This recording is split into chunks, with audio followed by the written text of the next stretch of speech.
Merci. Bonjour. Alors, c'est encore une fois un immense plaisir d'être parmi vous pour discuter justement de ce challenge, donc de revasculariser les patients en dysfonction VG.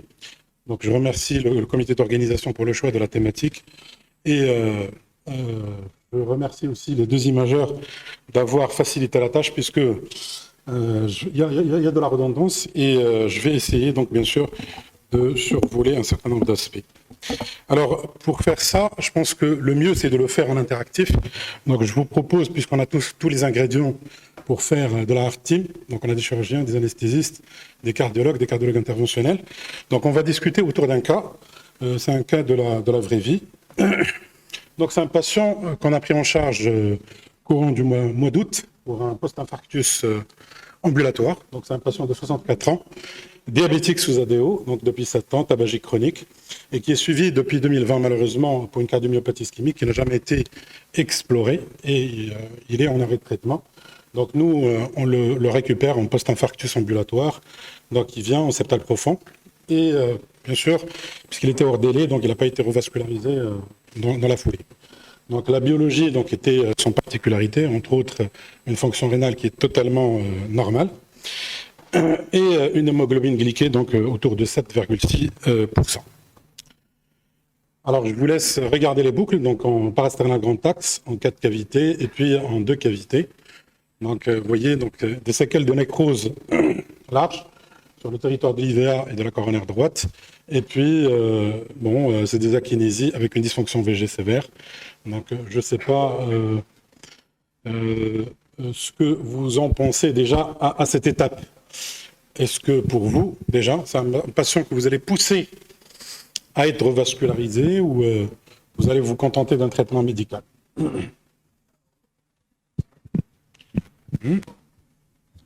Alors, je vais essayer de repasser les boucles peut-être. Alors, qui revascularise, qui demande autre chose, qui fait autre chose? Oui, bien sûr. On va la voir tout de suite. Ok, parfait, très bien. Donc ça veut dire que vous êtes réveillé, c'est bien. Alors, la coronarographie. Alors, je ne sais pas, ça passe pas.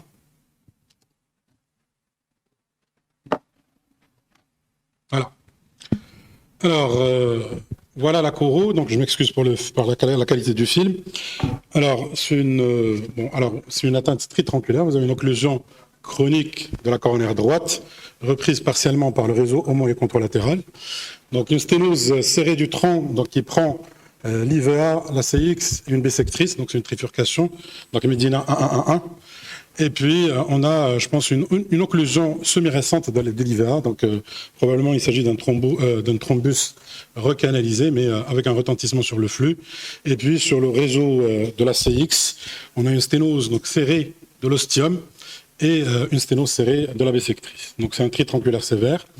À ce stade, donc on a calculé le syntaxe score. Donc, le syntaxe anatomique, il est à 60. Le syntaxe 2, donc, il est autour de 52, je pense. Et puis, l'euroscore de ce malade est à 2,33, donc c'est un patient à risque chirurgical faible. Alors, est-ce que à ce stade, donc vous avez assez d'éléments pour pousser vers la revascularisation ou de vous contenter du traitement médical? Parce qu'aujourd'hui, l'objectif, c'est de taper dans les dogmes et essayer de changer les attitudes. Alors, qui ferait quoi? Donc, on prendra un avis d'un cardiologue, d'un chirurgien, d'un cardiologue interventionnel, et d'un anesthésiste éventuellement si on en a dans la salle. Alors, qui revascularise parmi les cardiologues? Personne? Chirurgicalement? Oui. Ouais. Traitement chirurgical, qui propose autre chose? Oui. Oui. Donc, revascularisation, absolument. Et puis, on verra, on discutera pour la modalité. Oui, très bien. Alors, qui proposerait autre chose? Donc, qui demanderait autre chose avant de décider? Une viabilité. Alors, parmi vous, et puisqu'on vient d'avoir la présentation sur la viabilité, qui demanderait systématiquement une viabilité? Oui, tout le monde. Non? La majorité?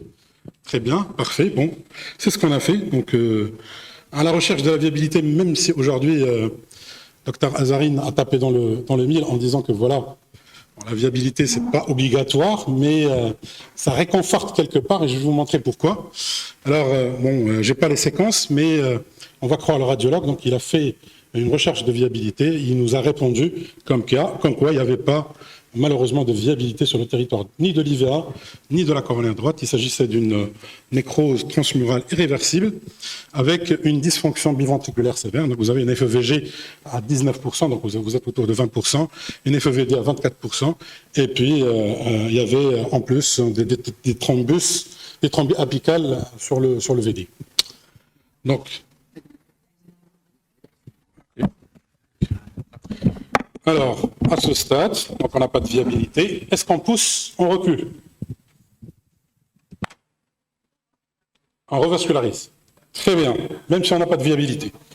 Alors, qui sont les partisans de la revascularisation en l'absence de viabilité? Non, malheureusement, je n'ai pas les séquences, mais on va croire sur parole le radiologue, donc il n'y a pas de viabilité. Oui. Est-ce qu'il y a des gens qui vont revasculariser ou pas? À quoi ça a servi de faire la viabilité? Exactement. Voilà. Tu vois? Donc, ça, c'est la vraie question. Et encore plus, c'est un patient qui a une dysfonction VG sévère. Un FE à 20%, je ne sais pas s'il y a un chirurgien courageux pour mettre sa malade sur la table. Hein? À l'écho, oui. L'écho, elle a été faite en mois d'août et la viabilité vient d'être faite en septembre. À l'écho, on avait vraiment l'impression qu'il y avait de la réserve contractile, que c'est vraiment du myocarde qui était vivant. Il y avait vraiment que l'apex qui était vraiment akinétique et là, se dotait pas mal. Le VD était bien. C'est un patient très tronculaire. On va récupérer au moins quelques segments sur l'IVA et puis après, il y a d'autres vaisseaux revascularisés. Les jeunes diabétiques. Oui, très bien.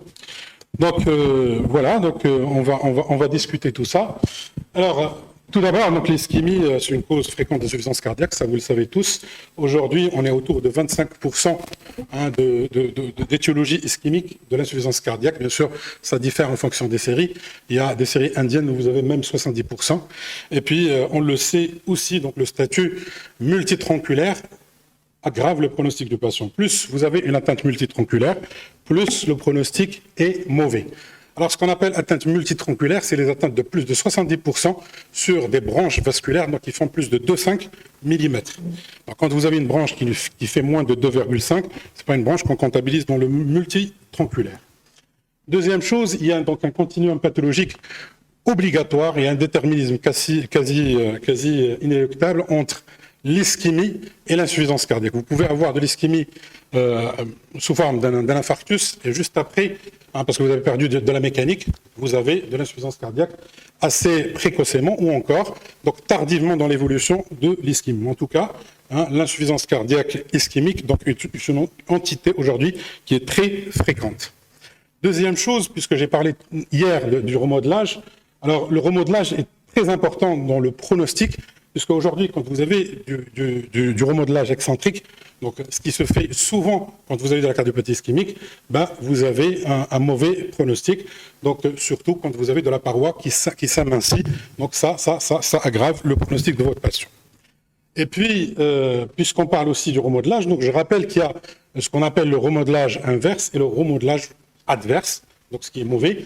Et figurez-vous que la cardiopathie ischémique aujourd'hui est un des prédicteurs du mauvais remodelage. Donc quand vous avez de la cardiopathie ischémique, vous êtes malheureusement donc, candidat à faire du remodelage adverse et par conséquent, vous avez plus de chances de finir avec de l'insuffisance cardiaque. Alors autre chose, donc pourquoi on devrait intervenir face à cette cardiopathie ischémique en dysfonction VG, c'est que on a prouvé, donc ça c'est un papier qui a été publié dans le JACC, et qui a prouvé de façon assez claire que quand vous intervenez sur l'ischémie, vous améliorez le pronostic de votre patient, quelle que soit l'intervention que vous faites, à condition d'améliorer le remodelage. Donc ça, c'est un fait qui est très, très important. Et puis, quand on cherche un peu dans les rationnels, pourquoi on va revasculariser ces dysfonctions VG ischémiques, c'est d'abord parce qu'on sait que quand on revascularise, donc ça c'est des faits scientifiques, quand on revascularise, on va gagner de la mécanique, on va gagner aussi du métabolique, et par conséquent, on va améliorer les choses. Deuxième fait, c'est que quand on fait une revascularisation réussite, c'est qu'on va probablement inverser le remodelage et par conséquent, on va gagner sur la géométrie ventriculaire et par conséquent, on va améliorer le pronostic. Troisième fait, c'est quand on améliore ce remodelage, on a plus de chances d'améliorer la fonction VG et par conséquent, on va améliorer le pronostic. Et troisièmement, et ça c'est un fait qui est aussi très important, qui fait la part des choses entre la nécrose définitive et ce qu'on appelle le myocarde hibernant. Quand vous avez des zones d'hibernation, donc qui sont plus larges, vous avez plus de chances de gagner sur cette cardiopathie ischémique en dysfonction VG. Alors quels sont les éléments de décision? Rapidement, donc globalement, donc pour décider de revasculariser, donc on cherche un certain nombre de choses. D'abord, on cherche l'ischémie. Deuxième chose, et ça nous réconforte, et on va voir pourquoi, donc on recherche la viabilité. Et puis bien sûr, on étudie le risque chirurgical et le terrain sur lequel survient cette cardiopathie. Mais ce qui est le plus important aujourd'hui, c'est de chercher aussi les symptômes. Donc quand vous avez un patient qui a de la dysfonction VG ischémique, quand il est symptomatique, c'est que c'est un patient que vous devez revasculariser à tous les coups. Alors maintenant, pour les données, donc ce que je vais exposer aujourd'hui, je vais parler surtout des essais randomisés. Donc il y a 2 grands essais. Donc je pense que mes amis ont déjà évoqué l'étude Stitch et Revised. Donc, et je vais aussi donc, vous parler de 2 méta-analyses. Le reste des études, donc globalement, c'est des études qui sont observationnelles. Ils ne donnent pas la force à la recommandation. Alors les 2 essais, donc je pense Dr Garçon en a parlé. Donc Stitch, donc c'était un grand essai randomisé, donc double aveugle, donc qui contenait plus que 1000 patients et qui a prouvé donc qu'il y avait du bénéfice quand vous revascularisez chirurgicalement vos patients qui ont une atteinte multitronculaire en dysfonction VG. Par contre, et ça c'est la grande déception, l'étude Revived donc n'a pas donné donc un avantage à l'angioplastie comparée au traitement médical optimal, donc chose que n'a pas été fait avec Stitch. Alors maintenant, est-ce qu'il y a un bénéfice sur la mortalité? Donc ça, c'est le dernier papier qui est apparu en 2023. Alors c'est une méta-analyse et qui avait prouvé qu'il y avait un bénéfice modeste sur la mortalité quand on va revasculariser, ce qui tape directement dans le mille le dogme de la revascularisation. Et ça a été aussi donc réconforté par la deuxième méta-analyse que je vous expose et qui vient d'être publiée en 2023 aussi, et qui prouve que sur la morbimortalité, vous n'avez pas, pour les décès en tout cas, toutes causes confondues, vous ne gagnez pas grand-chose quand vous revascularisez. Bon, il y a des bénéfices pour le pontage vis-à-vis de l'angioplastie dans des populations bien sûr bien particulières et sur des anatomies bien particulières. Alors maintenant, se basant sur l'ischémie, est-ce qu'on gagne grand-chose? Et ça, c'est l'analyse en sous-groupe de l'étude Ischemia. Malheureusement, quand vous avez de l'ischémie, en se basant uniquement sur l'ischémie, quand vous revascularisez, vous ne gagnez pas grand-chose sur la mortalité de vos patients. Alors, même chose, les données de l'étude Stitch donc, avaient montré la même chose. Donc, si vous vous basez uniquement sur l'ischémie, vous ne gagnez pas grand-chose. Et puis, en allant un peu, en poussant dans les détails, il y a ce papier donc, qui a été publié en 2020 et qui exigeait d'avoir au moins 15% d'ischémie pour avoir un bénéfice sur la morbimortalité, ce qui n'est pas négligeable. Maintenant, si on se base sur la viabilité, et je pense que mes collègues ont déjà parlé de ça, alors le dernier papier donc, qui est apparu, donc, qui a été publié dans le journal New England, avait prouvé que la place de la viabilité n'est plus obligatoire dans la décision de revasculariser. Sauf que, intellectuellement, donc nous, cardiologues, quand on veut pousser le malade vers la revascularisation, on se dit quand même qu'il y a des zones d'hibernation myocardique qu'on pourrait éventuellement récupérer et par conséquent, il y a des choses à récupérer et en tout cas, on est rassuré quand on a une recherche de viabilité dans le dossier du malade. Donc ça me permet de prendre une décision rationnelle, même si on n'a pas beaucoup de preuves scientifiques là-dessus. Donc même chose, donc la méta-analyse donc, a été faite par Bangalore, donc, qui n'avait pas retrouvé donc, un bénéfice quand on se base uniquement sur la viabilité. Maintenant, pour la complexité anatomique, alors vous connaissez tous l'algorithme donc, du score syntaxe. Donc, quand vous avez une atteinte, soit du tronc commun, une atteinte multivasculaire, donc aujourd'hui, ce qui est recommandé, que ce soit pour les Européens ou les Américains, c'est de proposer d'abord de la revascularisation chirurgicale, d'autant plus que vous avez de la dysfonction VG. Alors, les Américains laissent quand même une petite place pour l'angioplastie, même si c'est en classe de B, donc contre l'anatomie, bien sûr, est favorable. Alors maintenant, juste pour le terrain, quid du patient diabétique? Alors, le patient diabétique, c'est un patient qui a un mauvais pronostic, et surtout quand il est diabétique type 1 avec une longue évolution. Et quand vous le revascularisez, donc avec un pontage, vous avez plus de bénéfices sur la survie comparé à l'angioplastie malheureusement. Et bien sûr, tout en sachant que le patient diabétique a des lésions qui sont extensives. Et en général, c'est des patients qui sont par définition multitronculaires. Alors maintenant, juste pour défendre un peu mes amis, alors il faut rappeler que toutes les études qui ont été menées, elles ont été menées avec des stents d'ancienne génération, et qu'aujourd'hui, donc grâce au développement des techniques d'angioplastie, on a bien sûr de bons résultats.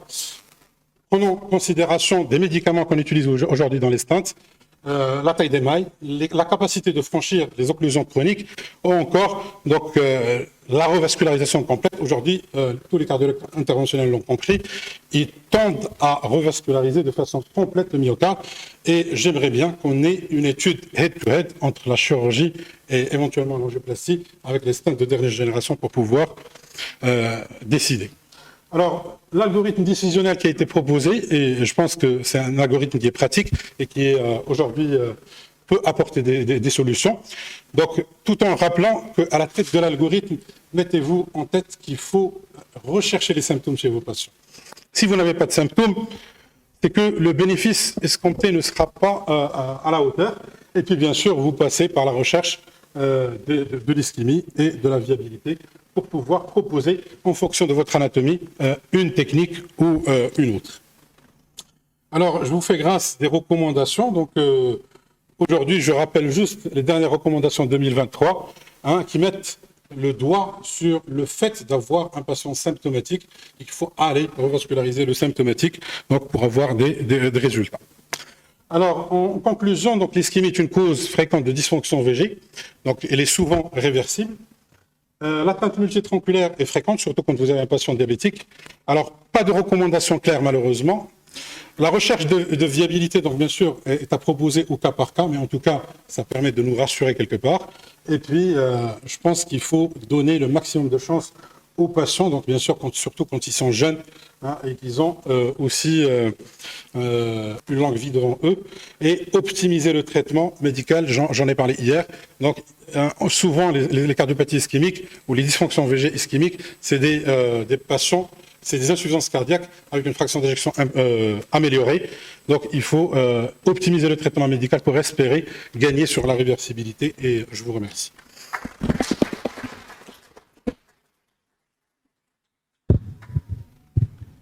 Merci beaucoup, Dr Elmini.